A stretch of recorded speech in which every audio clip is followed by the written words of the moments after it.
Chapter 4 is where we begin to learn about the atom, and we get to start using a periodic table.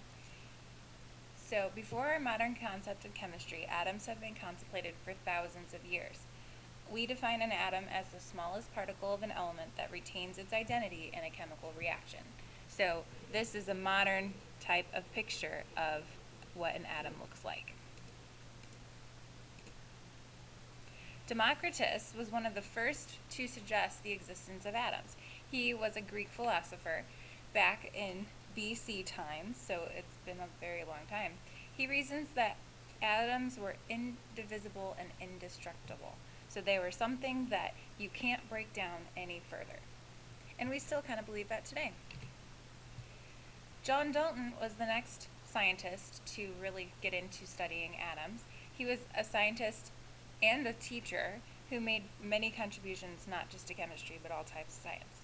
He began the modern process of discovery regarding atoms by using experimental methods to transform Democritus's ideas on the atoms into a scientific theory. So he did a lot of tests to see if Democritus's ideas stood up.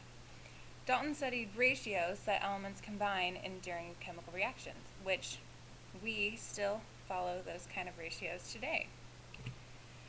So Dalton came up with this atomic theory. They're all listed in your note packets because this is a lot of information to write down. So all elements of tiny particles are called atoms. All atoms of a given element are identical. The atoms of a given element are different from those of any other element. That's what makes them unique. Atoms of one element can combine with atoms of another element to form compounds. A given compound always has the same relative numbers and types of atoms. And atoms are indivisible in chemical processes. That is, atoms are not created or destroyed. They are simply changed in how they are grouped together.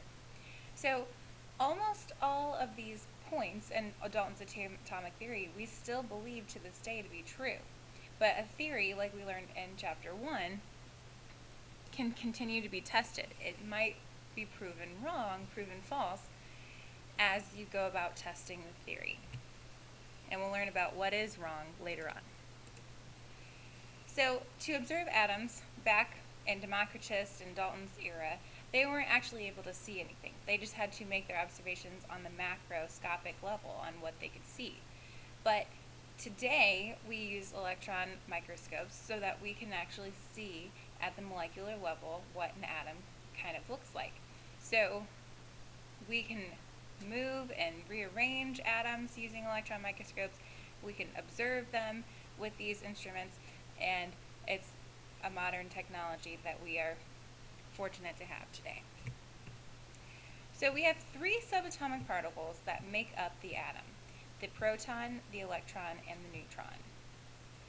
And so we are going to go into who discovered and what did they do to discover the parts of an atom. J.J. Thomson is our first. He was from Great Britain, and he was a physicist that used a cathode ray tube to show that atoms of any element can emit tiny negative particles, which we now know as electrons. So a cathode ray tube is kind of like, it's a vacuum-filled tube, and it's kind of like those really old TVs with a big back, if you've ever seen one of those, or you might still have one at home. So he used that, and he was able to see, and as you can kind of see in the picture, that when you have a positive charge, some negative things were attracted to it, and then when he had a negative charge, it was opposite attract kind of thing. From his conclusions about his experiments, he came up with the plum pudding model, along with William Thomson. I don't think they're brothers, but they just have the same last name, where the plum pudding model shows electrons are surrounded by a cloud or a pudding of positive charge. And so there are enough electrons located inside the atom to counterbalance the positive charged cloud. Okay, so now there's a little bit of space in your note packet, so I want you to draw your own picture of the plum pudding model.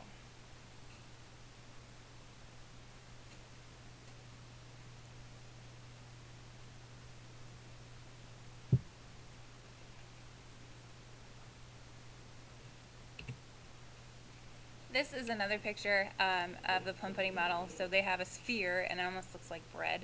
And so when they took a corner slice out, you could see that the plums here are what are representing the electrons, and they're just kind of scattered around. And then the breading part is the pudding, or the positive charge surrounding the electrons. Well, after we knew about the electron, then Robert Millikan was able to quantify the electron's charge using the oil drop experiment. So in his experiment, Millikan suspended negatively charged oil droplets between two charged plates and then observed the change in the voltage on the plates to calculate out the charge of the electron. So he came up with that the charge of an electron is 1.60 times 10 to the negative 19 C, which stands for Coulomb. This is a picture of what his experiment looks like, where he had the positive plate and the negative plate, and then an atomizer is kind of like a mister, where it has the solution and it breaks it up into very, very fine droplets. And so then as he misted the solution, there was a tiny hole right in the middle of the top plate, and that allowed for one drop at a time to fall through that hole. And so then he was able to see how did that drop move between the plates as it fell. Our next scientist is Eugene Goldstein. Goldstein observed that he saw something else with Thomson's cathode ray experiment. Thomson was just focused on the negative particles, but Goldstein saw that there was something else moving to the opposite side. And so he concluded that there's also positive particles, not just negative particles. And so we call them protons today. James Chadwick is our next subatomic particle scientist.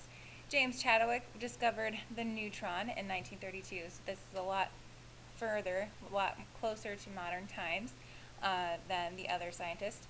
But the neutron was kind of hard to discover because it has a neutral charge. But the way to remember James Chadwick discovered the neutron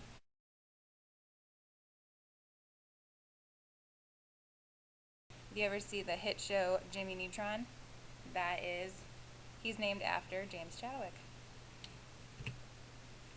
So these are some properties of subatomic particles. Go ahead and fill the table in your notes, and it just kind of shows you how the electron has a negative charge, the proton has a positive charge, the neutron is neutral with no charge, so it has 0, and then the mass, we've assigned a relative mass because they're so small that it's very hard to work with, which you can see by the actual mass column how small they are.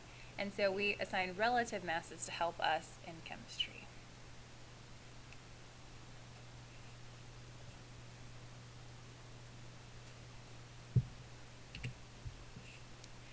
Last but not least, our last scientist for today.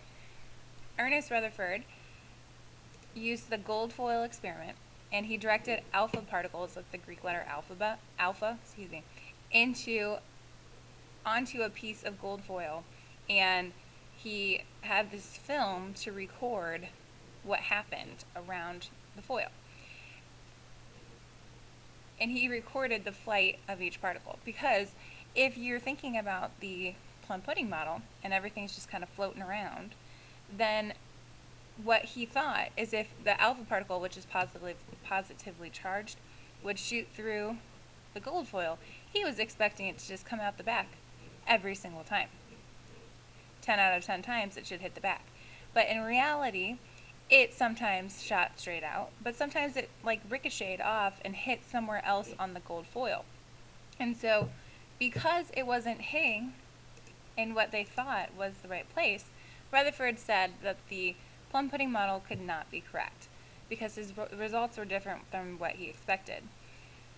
Because of the deflections in the different areas, Rutherford gave the idea that we had a concentrated area in the atoms that is solely positive, and that's why the alpha particles deflected one another. Just like magnets, when you have a north and a north pointing at each other, they are not attracted, they repel each other. Same thing with our charged particles.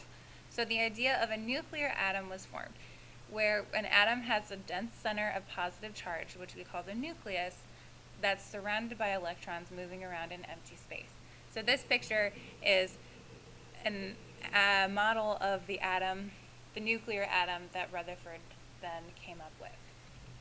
Which today we know, and we kind of saw this on the Bill Nye the Science Guy video, but the atom, to us, we always draw it and it's nice and small, but in all actuality, there is a lot of space between the nucleus in the center and the electrons whizzing around on the outside. So if you think about a football field being our atom, if we went to the 50-yard line and right in the middle, and we stuck a pin on the 50-yard line directly in the middle, a pin like a sewing needle pin, the top of that pin would be the size of the nucleus, and then the rest of the playing field on the football field would be the area in which the electrons are moving around and orbiting around that nucleus. So that is our history of the atom and how did we get to know about the atom that we know today, and we will be doing an activity to help us act like those scientists discover things soon.